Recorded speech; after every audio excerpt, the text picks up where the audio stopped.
Blazing. Welcome, family, welcome. I say give thanks and praise to life, you know. Yeah. One more morning, one more hour above ground. You know what I mean? Yeah, we say give thanks to the giving of thanks. Give thanks to life. You know what I mean? Give thanks to health and strength. Because health is wealth. Physically, mentally, and spiritually, we give thanks to that. You see me I say? Yeah. And while we're giving thanks to life, we have to do what? Give thanks to the life giver. We have to give thanks to what? The life giver. We have to give thanks to eat, air, and water. Land, sky, and sea. Sun, moon, and stars. Word, powers, and sound. Eat, air, and water. You know what I mean? Man, woman, and children. Past, present, and future. Praise, prophet, and king. You see it? We give thanks to the earth. Give thanks to Mama. Because the earth is the Lord's and the fullness thereof. The world and everything in her. Welcome, family, welcome to one more Kush morning. Hey, Kush morning, it's a good morning. Kush morning, it's a good morning. Hey, Kush morning, it's a good morning. So Kush mornings to you. Blazing. As you can see in the forward, and listen keenly, we have some running water. And wherever there's running water, that's life right there, so. You know what I mean? Flowing. No stagnation. It's flowing. Energy. That's how energy is built, by flowing and going. Keep it moving. You know what I mean? Yes, I. Movements, mobile, mobility. You see me, them say rolling stone, get no mass. You know what I mean? And running water, yeah, there is no stagnation, there is no stench, there is no space and mosquitoes and all them things that together because it's flowing. Current, energy, give thanks to life. Anyway, family, give thanks and praise because it's been a minute since I've done a Kush morning. Yeah, it's been a couple of days because I've had a few things going on, you know what I mean? And because you know how life stay more time, you have to kind of take time out to deal with life more time because no one knows what tomorrow brings. And nobody knows, nobody knows. Rastafari, you see it, only the Most High know what tomorrow brings. So when time you say, boy, days pass, I'm going to do a Kush morning, just know, say, I'm on is never a idler. No, I'm on is no idler. So when time you say a Kush morning don't forward for a couple of days, just know, say, life will go on and things are happen. I'm going to have to manifest and deal with things where have more priority than doing a Kush morning. Aside, because I'm on is a family man, yeah, and I'm on is a Rasta man, I'm on is a king, and where there's a king, there's always a queen, and there's always prince and princess. You see me I say? Princes and princesses. You know what I mean? And duties come before certain things. Responsibilities come before certain things. So that's the word, right? Give thanks to life.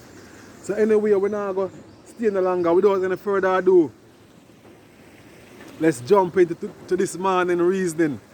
And this morning reasoning is going to be about a movie that I watched on Netflix a couple nights ago.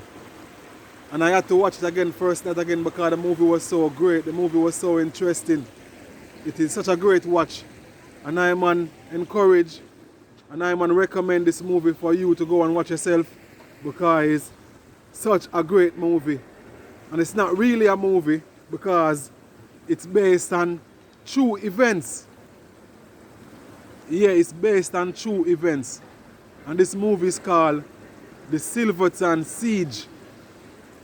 Yeah, The Silverton Seige. You understand? Great movie.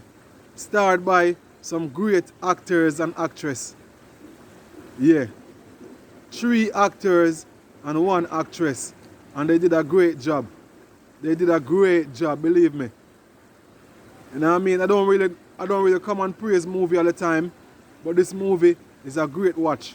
And I recommend you watch it with the family.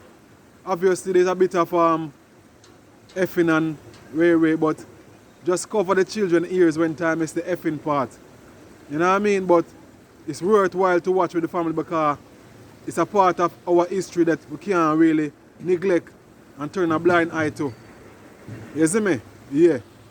This movie was basically based on true events, and the true events took place on the 25th of January 1980 in South Africa, a place called Silverton, hence the name Silverton Seige. You understand? Yeah. Great movie, people. Believe me, man. Great movie, man. There is three actors and one actress. And believe me, out of all the four of them, my favorite act is the actress. Believe me, yo, she's a warrior. True warrior. And even though in the actual true events there wasn't no female, there was basically 3 warriors who took out the real life event. But in the movie, in the reenactment, the movie, they chose to put a female in it. And I give thanks to that because balancing the energies. Even though it wasn't in the true life events, I think it was good to put a female in it who had that warrior spirit, that warrior's spirit. Yeah, it's a good look. You know what I mean? And basically, like I said before, the true event took place on the 25th of January 1980 in South Africa, a place called Silverton. The actors goes by the name in the movie by, and I will start with the female, Terror. You hear that? Terror, you know. And this woman really and truly brought terror to them. Yo, me I said, yo, when you watch the movie, you will understand. When you watch the movie, you will understand. This woman brought them terror, and her name is Terror. Yo, her name is a very powerful thing. You saw it? Her name is Terror in the movie, and she brought them terror. Believe me, man, no joke. You know what I mean? Yeah, she's the female, very militant. She's a warrior, true warrior. You know what I mean? No tomboy warriors because them life a mix up the thing, you know. When a female have a warrior spirit, them life mix thing up and go on and say, boy, if you have a warrior spirit as a female, that means you're gonna be masculine. No, this woman was nothing masculine. She was very feminine, but at the same time, a warrior spirit. She is a true definition of a lioness. Terror in this movie is a true definition of a lioness. She was in love with one of the warriors in the movie. They were partners in the movie, and when the warrior died, she cried, she hugged him, she never wanted to leave him, showing that true feminine vibes. You know what I mean? She cried in the movie a couple times and she showed her emotional side, but she also stand up and be a militant warrior when it was time for that. You know what I mean? Yeah, so don't make them confuse you and tell us, boy, if you're female to be a warrior, she have to be masculine. No. And that's how you go. You can be a female and still be a lioness. Same way. Because that's your true nature, being a lioness. But also being a female, feminine. The overs. Yeah, man. Now, the next three actors was Masego. He was the driver and he was the partner, the lover of Terror. He was Terror's kingman. Yeah, he was Terror's kingman. Yeah, the driver. You see me? And you have Aldo. Aldo was the one who wear the afro, the light skinned one, wear the afro. And he was the one who basically was the weak link.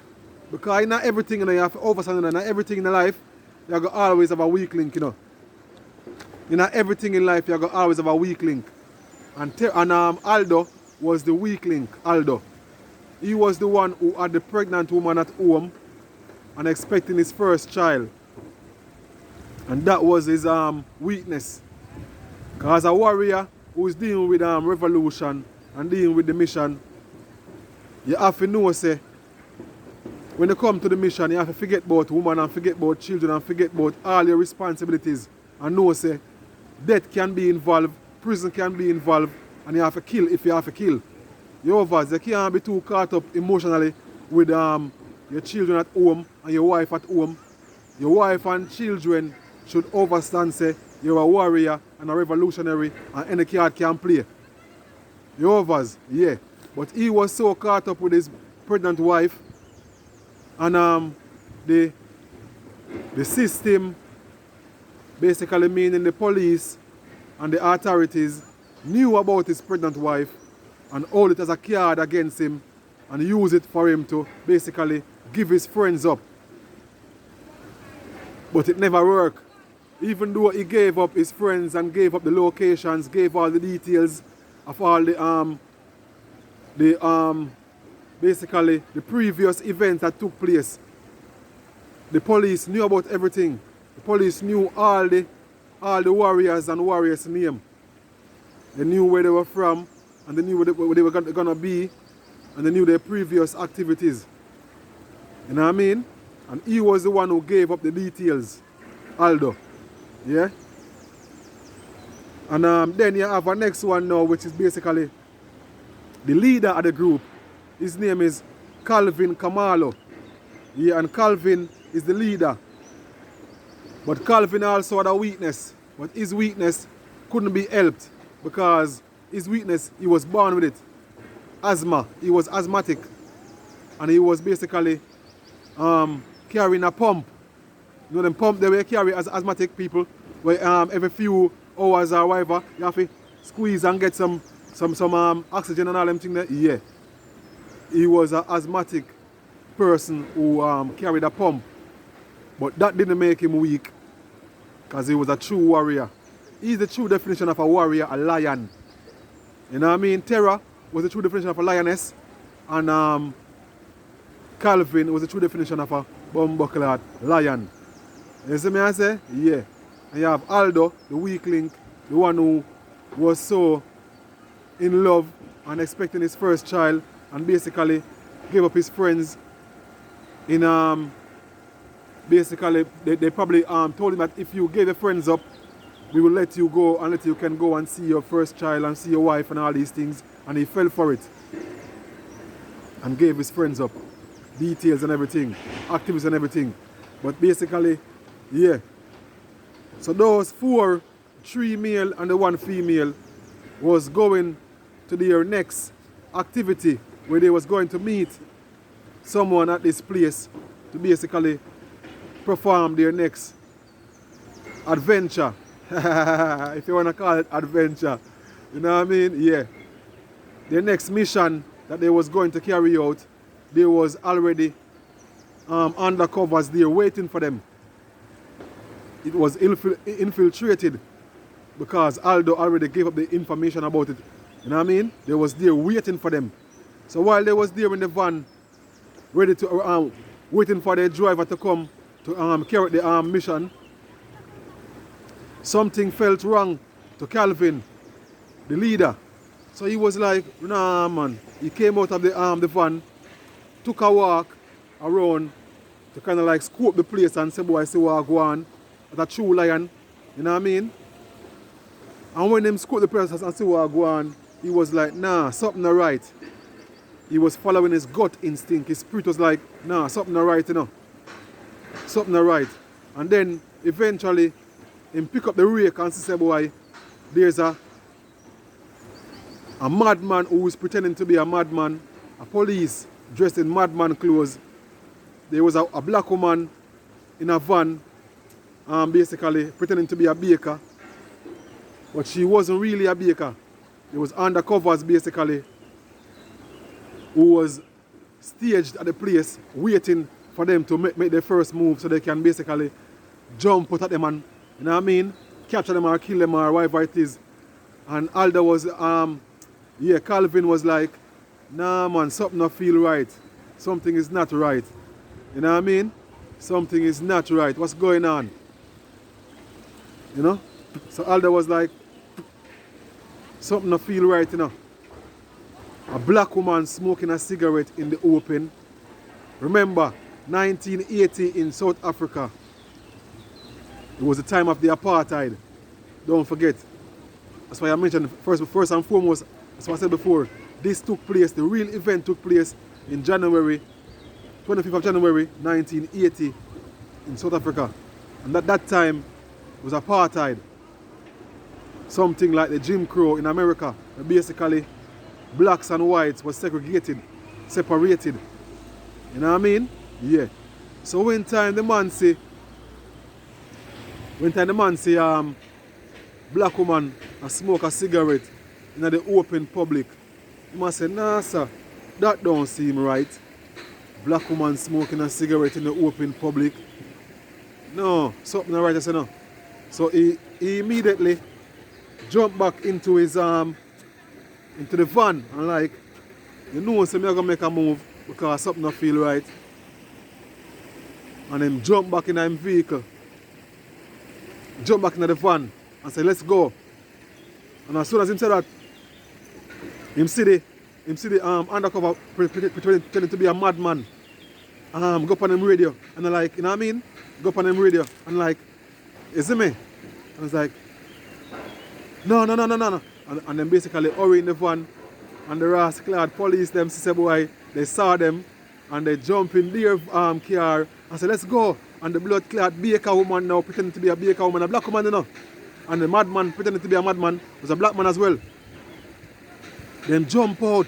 And even the driver who came as a driver wasn't really their driver, was also a police. And all these 3 black people jumping out their positions, running to come and catch 4 black people who are fighting on their behalf. And I had to laugh like rascal. Look at that. Why our black people star is always there, fighting against the fight, fighting against the mission on behalf of the blood clot white man all the time. All the time. You see me? I mean, I say, look at that, eh? Look at that. The bumbo clot. Before you know what I mean? Fight on behalf of your own people. You're fighting on behalf of the white man and fighting against your black brother and sister. Anyway, they drive out, the police car chase them down. There were shots fired, you know what I mean? And they basically went to this place where it was like an underground, under the building kind of basement kind of thing. But while they were firing shots and thing, and there was like, Calvin was like, they're trying to kill us. So then basically drive and go into this building. But during the altercation and the firing of shots, the driver, which is Masego, got shot. This is Terra Lover, Terra Kingman, got shot. Yeah, Masego got shot. And when he got shot, basically, he was, you know what I mean, he got killed. Now, when they realized that he got shot, and the car basically ran into a wall, and they jumped out and like, Calvin is like, let's go. And the comrade is dead, let's go. And Terra was like, what? And Terra see our Kingman dead around the steering. And she was like, bumbuckler. You know what I mean? Hugging up our Kingman and like, she can't believe our Kingman dead. But Calvin being the leader was like, come on, we ain't got time for this. He's dead, let's go, let's move it. You know what I mean? So she was like, nah, leave me here, you go. Being the woman, you know what I mean? Being emotional and being the woman. Yeah? And he was like, nah, let's go. He's dead, let's go. There's nothing can do about that right now, he's dead. You see me? And eventually, she was like, okay. And they ran down this, in this gutter, in this drainage thing, below the building, and they basically went down there, changed their clothes, and came up to a manhole in the middle of a street, a different street. Yeah? And then now when they came up now and thing and they was running now, they basically stood out because that area is Victoria. That's the suburbs, the white area where basically no black supposed to be, unless you're basically the security or the cleaner. You know what I mean? Yeah. All white people have in there, look, you know what I mean, meetings and gatherings and the functions and working in their, yeah, suburb, uptown. So basically they stood out. So a police car was driving past when they was basically running and walking fast, and the police was like, nah, that don't look right. But because they was still being chased underground under the sewage, a police officer came up to the manhole and blew his whistle. And then when he blew his whistle now, the police officer was like, I knew that didn't look right. So them gave chase again. And then there was more police coming after them again. And there was more shots being fired. But then now, Terra, being the bomb buckler, militant warrior she was like, you know what, man, fuck this. And just bomb buckler, turn on our AR-15 and start blaze it. You know what I mean? Start blaze it. You see me? Yeah. And they ran basically. And then they eventually came to this bank where they was basically trapped outside this bank. And then they saw a black woman now who is the maid for one of the workers in the bank. Yeah, one of the workers in the bank who is the supervisor who's called Christine, and she is the daughter of the justice minister. Yeah, the justice minister daughter is the supervisor in the bank. And when they realized that there was a bank there, they went in and closed the door and played it calm. Yeah? Then they realized that, you know, say boy, right now, there's nowhere else for us to go.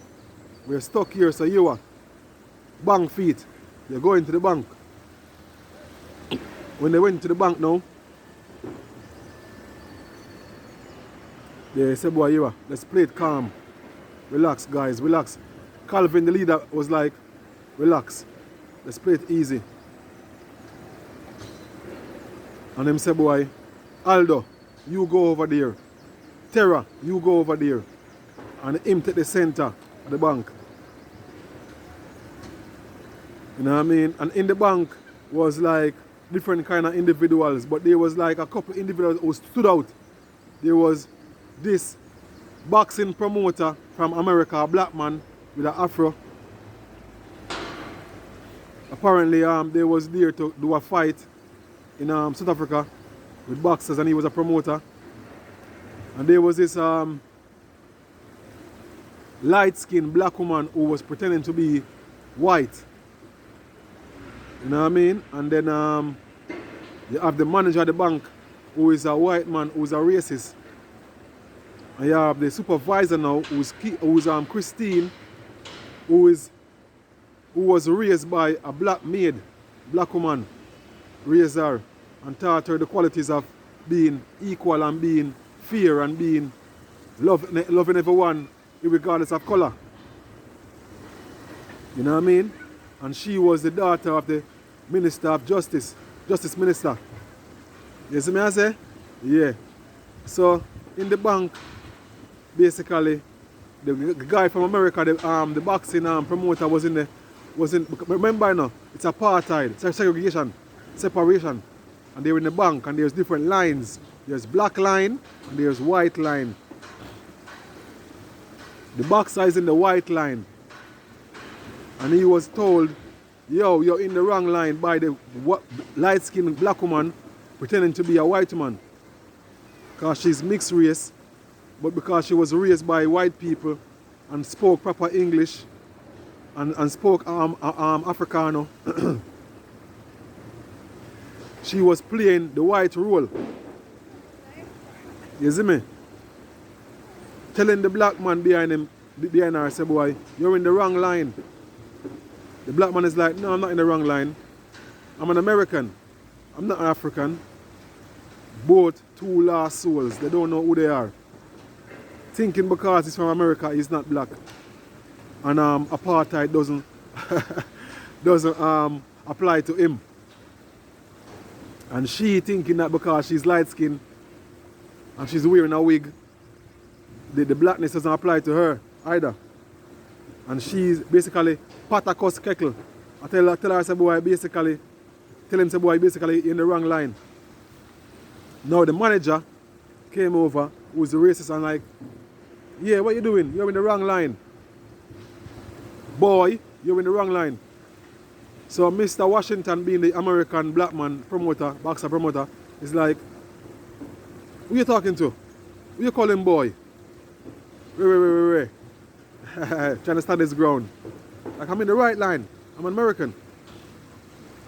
The man says like, I don't care if you're American, you're still black. Bursting bubble. Bumbuckler. Bursting bubble. You see me? And basically, yeah. So now he's like, basically telling that, yo, doesn't care if you're American, you're still black. So it doesn't matter. You know? And anyway, the supervisor now, who is Christine, who was basically was taught fairness and equality from young by the black maid who raised her. She came over and like, no, leave him, it's alright. He's here on business and it doesn't matter what line he's in. Leave him alone. You know what I mean? Anyway, Christine saw Calvin in the bank now. And like, good morning to him and thing, and he's like, good morning. Thinking that, wow. And I mean, it's a bit strange. A white woman in a bank saying good morning to me. And this is a white area, Victoria, the capital of the white area. You know what I mean? Anyway, Calvin was like, it's time for business now. Him jump on top of the table and fire shots in the air and say, boy, everyone stay calm, get on the ground. Basically taking control of the situation. Letting everyone know that we're here and you know what I mean? Different protocol. The officers outside, the captain in charge, which is Longer Man, and his partner was like, raw, shots have been fired inside the bank. What's happening? Are they killing people? The Longer Man is like, nah, it's too early, man. You know what I mean? They're just gaining attention. You see me? Anyway, it proceed on to be like the black girl pretending to be white start getting a bit feisty. She didn't want to get on the ground until Terra, being who she is, like, yo, go up on the ground, man, how we are dealing with? I ain't got time for this. You know what I mean? Yeah, and yeah, so basically the movie went on. And you know what I mean? They look at what went on in the movie, but then the nice part of the movie now is when time Calvin, now being the leader, was like, what are we gonna do? And he was like, get me a helicopter. Helicopter came. They tried to escape, but the helicopter driver that they sent with the helicopter was an undercover who tried to kill them. That didn't work. You know what I mean? They came back in.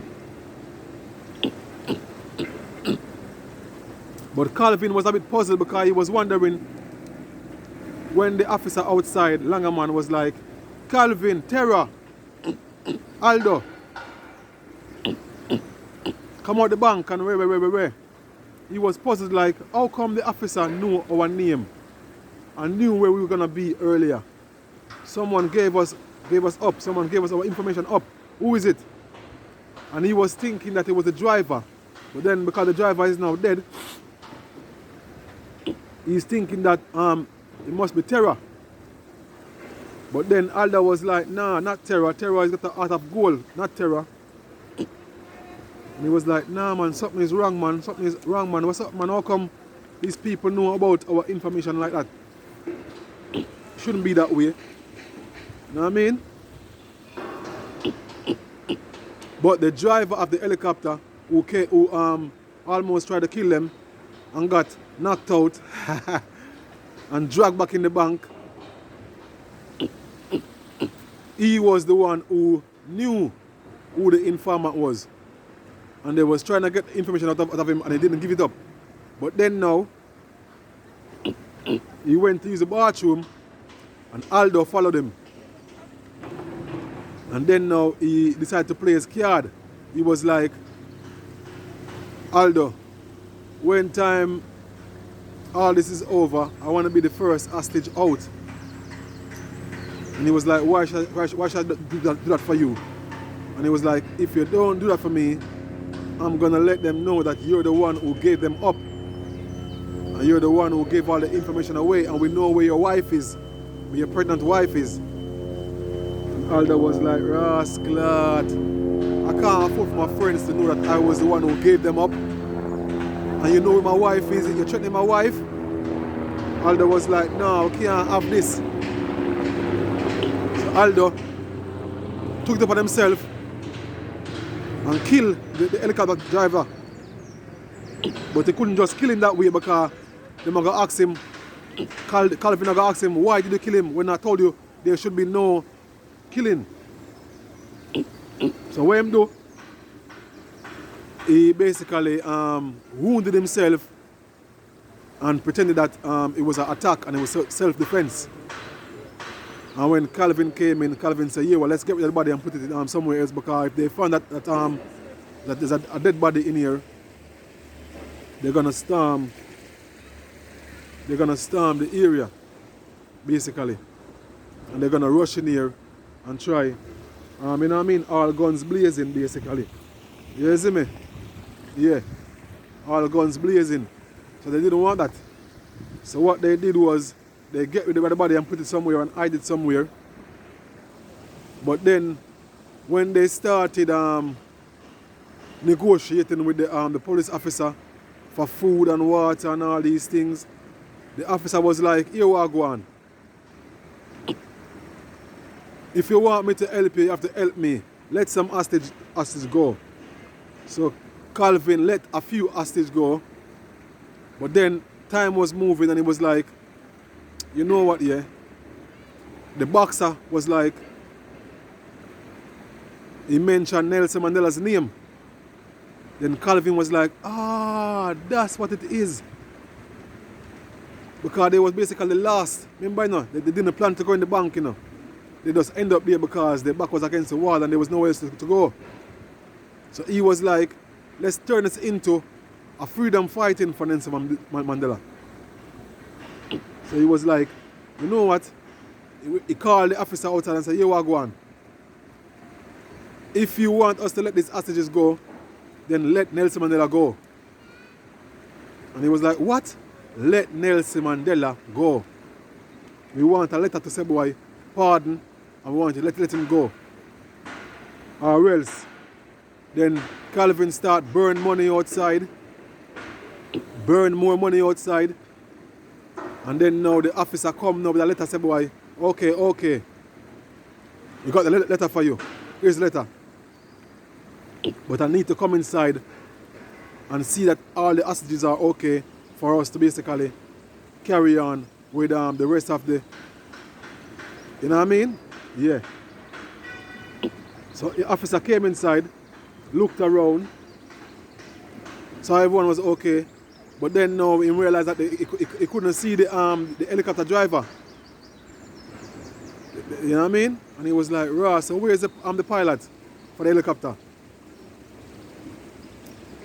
And then Calvin was like, you're asking too much questions now, you overstay your welcome.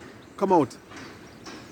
But then now, Terra being Terra, the military one now, militant one now, was like, hold on a minute, put your leg up. The officer going like him smart, I put up him right leg. Terra was like, nah, the other one. He put it up, and Terra take out him piece, him gun, from off his leg. Then Calvin was like, you're playing games, you're telling us lies, you're trying to trick us. What are you doing? You lied to us about you keep on lying to us. What is you lying about? You keep on lying to us, you keep on lying to us. Where? Then now, they got so pissed off and so vexed with this man keep on lying to them. But then something came to Terra. Like, hold on a minute. What's your name? And the man is like, my name is Captain Langerman. And then Terra remember one time Aldo said to her that Langerman is gonna pay. Then Calvin now overheard Terra asking the man, is the name Langerman? And Calvin is like, yo, Terra, how come you know that his name was Langerman when we didn't know that his name was Langerman and I didn't tell you that his name was Langerman? Oh, you know that? Terra was like, I didn't know, but Aldo knew, because Aldo said that earlier in a conversation to me and told me his name. And Calvin was like, is that true, Aldo? And Aldo was like, yes. Ray, and start show signs of being guilty. And as Aldo was about to say, I'm sorry, Terra being Terra, the militant one, the revolutionary one, where the real lioness shot him in the head. Calvin was like, Bumbleclad, John, what go on there, so? What go on there, so? You know what I mean? Yeah, what go on there, so? Yeah. What go on there, so, you know? Yeah, Calvin was like, what go on there, so? You know what I mean? Yeah. You know, and it's like, but Calvin knew that he had to die because he caused Terra's Kingman to die because he was the one who gave up the details and told the officers where they was going to be next and tell them their name and everything. You see me? So because he gave up the information, he caused Terra's Kingman to die and almost caused them to all die and caused them to have to basically be in a bank right now, back against the wall and everything. So everything that's happening right now is because of this man who gave the information. You know what I mean? So he had to go. Whether he was a friend or not, he had to go because him snitch from the crew. You see me? Excuse me itching my throat, but yeah, the air fever vibes kind of trouble like more time. Yeah. The air fever vibe kind of trouble like more time, and because I'm on the open and there's pollen flying about, yeah. You kind of, cause if you kind of have a itchy throat more time, yeah. So excuse me, but don't watch your face. The reason must go on. See? So basically, after all that happened, and Terra killed Aldo because he stitched on the crew, then them tell the police officer to come to the bank and go outside because he's a liar and he's playing games and playing tricks. You know what I mean? And then now, when they run them outside now, yeah, Christine basically being who she is, told Calvin that she wanted to help them. Yeah? But by this time, the brigadier, who is a bumbleclad bastard, he's the captain, he's a super racist. The manager of the bank was racist. Yeah? But this man they call the brigadier, who in charge of the soldiers and the dogs and the snipers, he was a rascal, super racist. A bigot, proper racist, proper punk. You know what I mean? Him come with them dogs, him snipers, and everybody come now say, boy, here we go, and this thing is going on too long. This is a joke, it must end right now. So now when him come now, him tell the captain, say, here we go on now. See? The justice minister sent me to get his daughter out of the bank and to end this right now. So you're no longer in charge, I'm in charge. And snipers went on the building tops in position, ready to take out anybody in the bank and all them things here. And basically, all of this happened, you know what I mean? All of this happened. Then now, basically Christine was told to be the next hostage out. She didn't want to go out, so she stayed. When the officer asked him to come out, asked her to come out, she said she don't want to go. So Calvin like, come out of the arm bank, man. You know what I mean? By this time now, Calvin was a bit vexed because his friend just get killed. This guy is playing, the police is playing games and all of these things. So he was a bit frustrated, felt defeated and overwhelmed. So he was like taking a little minute for kind of, you know what I mean? He was feeling pressure and thing. But by then, Christine was like, I want to help you. I want to help you. My father is the Minister of Justice, Justice Minister. And Calvin was like, oh, that's why they wanted to get you out first. But she's like, she don't want to be nothing like her father. Because she was raised by a black woman.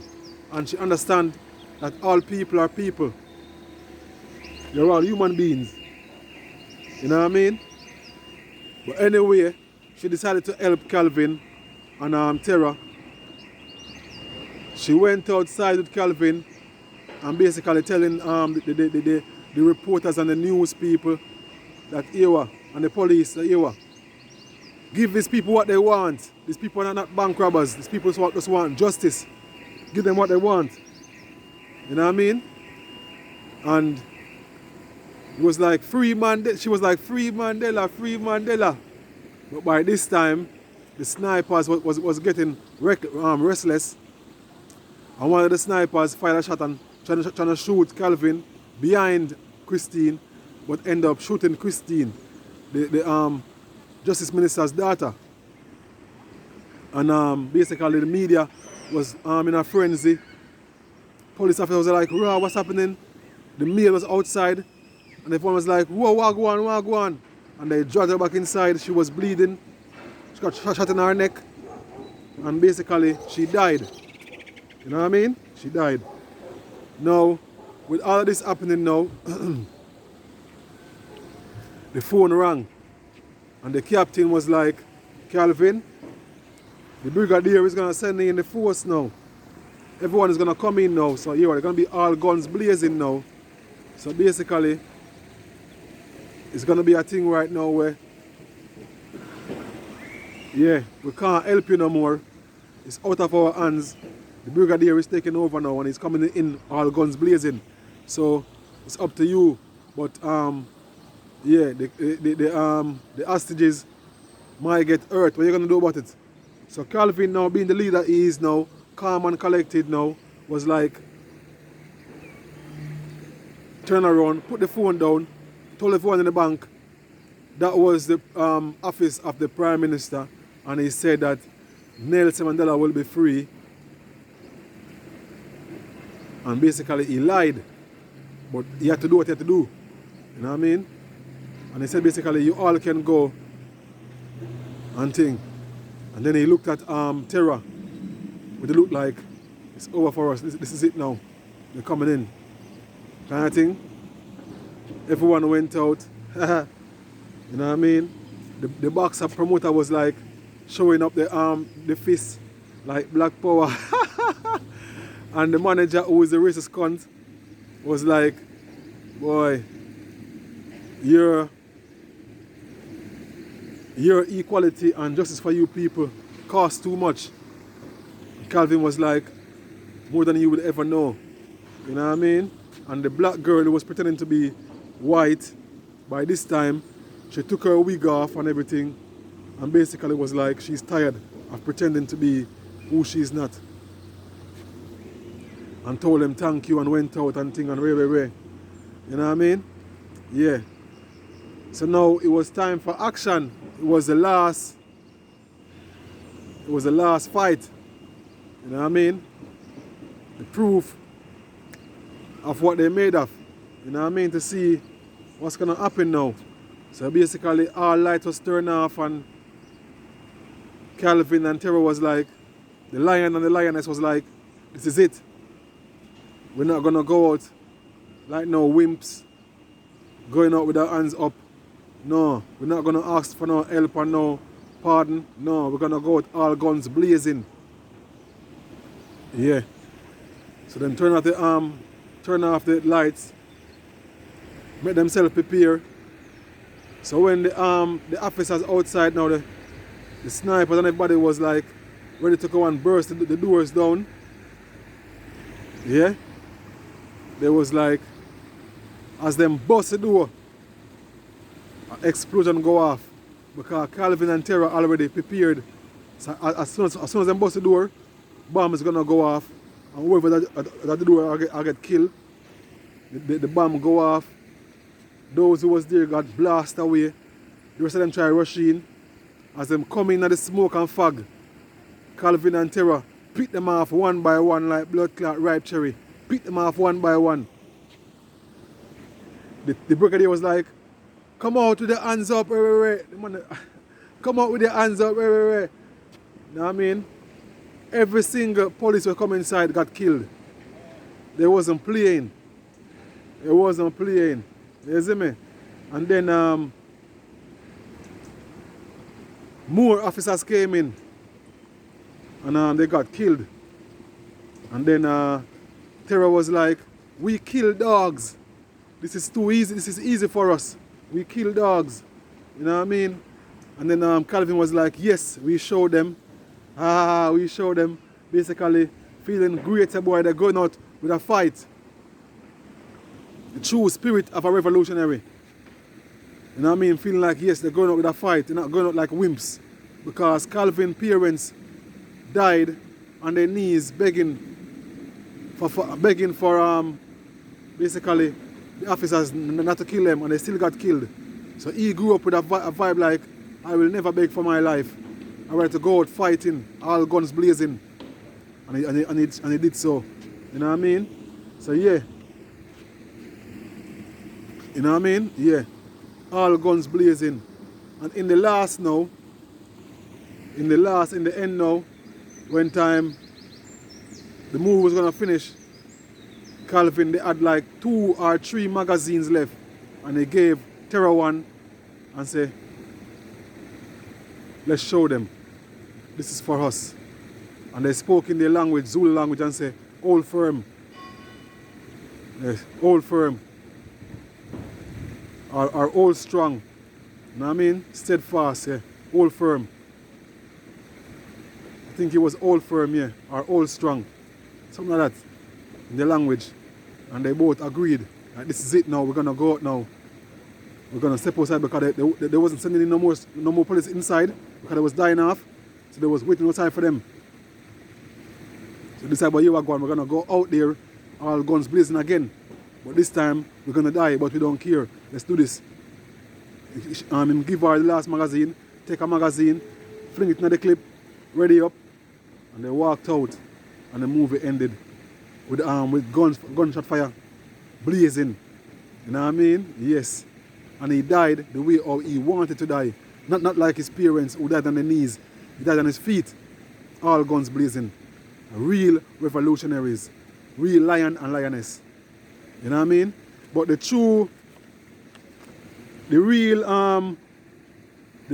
real people who did it in real life, the true event that took place in 1980, 25th of January, the real people, their name was Wilfred, Humphrey. It was Wilfred, Humphrey, and Stephen. These are the 3 warriors who basically did in real life. Humphrey, Wilfred, and Stephen. You know what I mean? The 3 warriors them. So we salute them in a real life. What I say?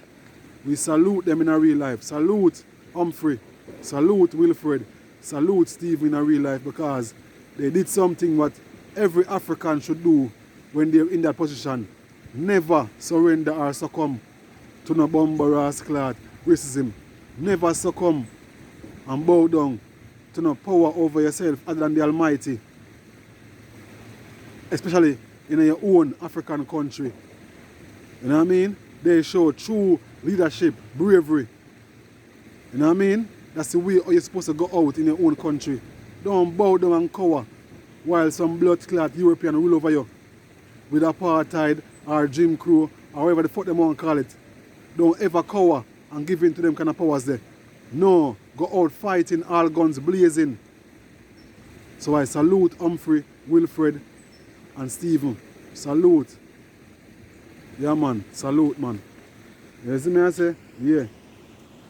And the film was basically directed, it was a Dube. I don't know if they're related to Lucky Dube, but it was a Dube production. It's an African name, Dube production. I can't remember the first name, but the last name is Dube production. Yeah. You know what I mean? And the bank was in Victoria. Yeah. Yeah man. And that was a great watch. And I recommend it. Yeah, great watch. I think it's one of the best African movies I've seen. And it was an African production, African director, African actors, African story. And it was great. It wasn't no bowing down to no system, begging for no mercy. Nah, it was real lioness, lion, real African spirit, real African. You know what I mean? Yeah. Salute. Great, great movie. I recommend it to the ones to go and watch it. And when you watch it, come and comment down below and tell me what you think about the movie yourself. Saying, have a great watch, have a great day. Blazing. Thanks a life.